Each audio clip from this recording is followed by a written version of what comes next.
Sparkle star Mavi Legazpi, ipinakilala bilang kapuso royal tropa ni Kuya sa Pinoy Big Brother Celebrity Collab Edition. It was such a surreal feeling kasi, I've always dreamt of it. Tsaka, syempre, there are a lot of fans of PBB, Pinoy Big Brother, no? And I was also one of them. And just to see myself being one of the hosts. Ready kaya si Mavi na makita kahit sino sa PBB house? Kailin. I'm sure she'll do well. She's been in the industry for a while, so I'm sure it will be exciting din. Proud ding inamin ni Mavi ang relationship nila ni Ashley Ortega. So how is it so far?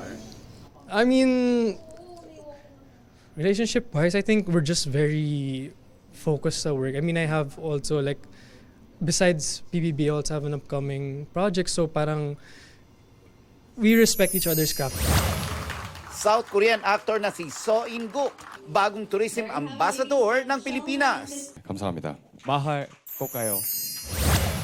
Management ni Korean Opa Lee Min-ho, itinangging may personal na kaugnayan o koneksyon siya sa 2NE1 member na si Park Bom.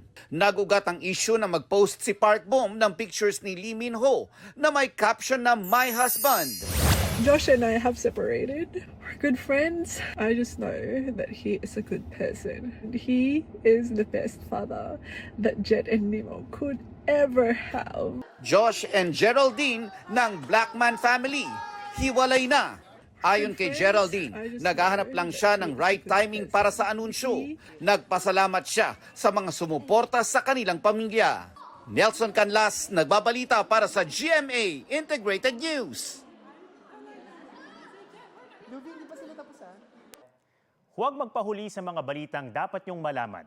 Mag-subscribe na sa GMA Integrated News sa YouTube.